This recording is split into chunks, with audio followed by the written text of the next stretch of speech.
राम राम, जय हिंद। आज बात करेंगे यार उन लोगों की जिनको भीड़ से डर लग रहा है, मतलब कि जो सरकारी तैयारी में उतरे हैं उनको भीड़ से डर लग रहा है। देखो ये बात तो मतलब मान के चलो कि कंपटीशन तो अलग लेवल का है, वो तो बिल्कुल मानना पड़ेगा। लेकिन अगर तुम वाकई में एक सीरियस एस्पेरेंट हो, तुम्हें कुछ ना कुछ तो मिलेगा इस फील्ड से। अमित्रा बता रहे हैं, उसके पीछे हम एक प्रैक्टिकल लॉजिक वाली चीज़ें समझाएंगे। भीड़ मतलब क्राउड।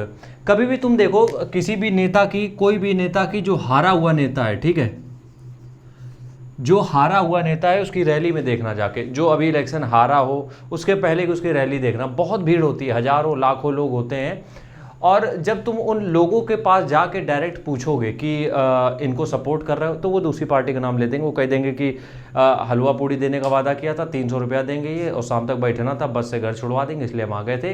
बस पहली चीज़ तो ये तुम समझ लो, ठीक है। तो ये क्या हो गया, रैली। रैली में सबसे मतलब मेन चीज़ तुम्हें यहीं पे समझ में आ जाएगी कि रैली में जब तुम देखते हो तो तुम्हें मिल जाएंगे कि वो पार्टी तो उसी को सपोर्ट करते हैं, लेकिन वो आ जाते हैं क्योंकि रुपए के चक्कर में, ठीक है। सरकारी नौकरी की तैयारी का भी हाल कुछ ऐसा है। इसमें 90% वो लोग हैं जो सीरियस हैं ही नहीं।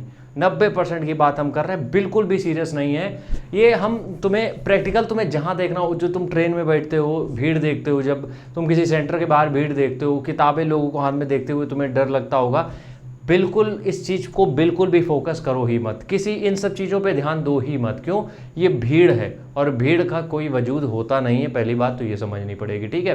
तो जब तुम ये रैली वाली बात हमने जो बताई, ये तुम्हारे दिमाग में तो हिट कर गई होगी ना कि रैली वाली बात किस तरीके से सच है, ठीक है। चलो अगली बात यहाँ पे समझते हैं।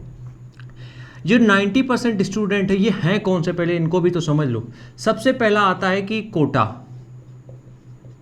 अब देखो इसको कोई बात जो भी हम बताते हैं इसको गलत तरीके से कोई मत ले लेना, क्योंकि हैं कुछ बुद्धिमान जो मेरी बात को अलग है सुर में ले लेते हैं। कोटा का मतलब यहाँ पे ये है कि जिनको भी फीस से 50 रुपये देनी है, 100 रुपये देनी है, या फिर उनको कोई ट्रैवलिंग का फ्री पास मिला है, ट्रैवलिंग पास मिला है फ्री में, कि फ्री में वो जैसे रेलवे में हुआ था, तो वो सिर्फ एक एंजॉयमेंट के लिए फॉर्म भर देते हैं कि फॉर्म भरा है, चीज़ें हो जाएंगी, सही है।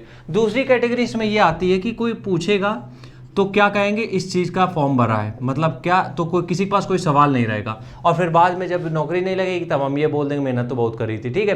तो बहुत सारी कैटेगरीज हैं, इस 90% में बहुत सारी कैटेगरीज हैं। तुम अगर 10% में डिफाइन कर रहे हो, तो तुम अगर 100 लोग देखोगे तो उसमें तुम्हारा कॉम्पिटिशन सिर्फ 5 लोगों से होगा।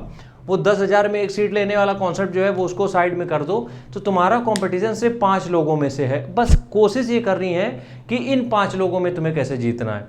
अब इसके पीछे भी एक साइंस है, लॉजिक है, समझते हैं। देखो अब इन पांचों को नौकरी, पांचों को मिलेगी, ये कन्फर्म है। लेकिन हो सकता है किसी की किस्मत अच्छी हो, किसी का उस दिन अच्छा, वो दिन अच्छा चला जाए जिस दिन एग्जाम हो, तो उनका सिलेक्शन पहले हो जाए, बाकी को शायद 2 साल लग जाए, 4 साल लग जाए। तो ये चीज एक तुम्हें मान के चलनी पड़ेगी, टाइम लग सकता है, ठीक है। सरकारी नौकरी की तैयारी कर रहे हो तो टाइम लग सकता है, इसमें कोई दो राय नहीं है। लेकिन अगर तुम भीड़ से डर रहे हो तो हम ये आश्वासन दे रहे हैं, भीड़ से तुम्हें डरने की जरूरत नहीं है। तुम्हें सिर्फ एक कान और आंखें एक तरफ की बंद कर लेनी, जहां से तुम्हें ज्यादा भीड़ दिख रही, जहां से शोर सुनाई दे रहा है। तुम्हें बस एक कान एक आंख खुला रखना है, जहां से तुम्हें अपना विजन दिख रहा है। यकीन मानो, ये हम मान सकते हैं कि यार 6 महीने में भी चीज़ें मिल सकती हैं, उसको 6 साल भी लग सकते हैं, ये हम बिल्कुल एक्सेप्ट कर रहे हैं। लेकिन हम इस चीज़ को बिल्कुल भी एक्सेप्ट नहीं करेंगे कि तुम भीड़ देख के डर जा रहे हो और तुम्हें लग रहा है मेरा तो होना ही नहीं, तो तुम नहीं जाओगे। इस चीज़ को बिल्कुल भी हम अप्लाई नहीं करते हैं किसी भी रूल में। तो कोशिश ये करो कि पहली बात तो हम ये कहेंगे कि सरकारी तैयारी सोच समझ के करो। लेकिन अगर उतरी गए हो तो फिर भीड़ का डर मत लो, क्योंकि भीड़ सिर्फ भीड़ है, ये भीड़ बन के ही रह जाएगी, ठीक है। तो भीड़ का डर नहीं लगना है, हमको अपने काम पे फोकस करना है, अपनी चीज़ों पे ध्यान देना है। That's all the story. Ram Ram, जय हिंद।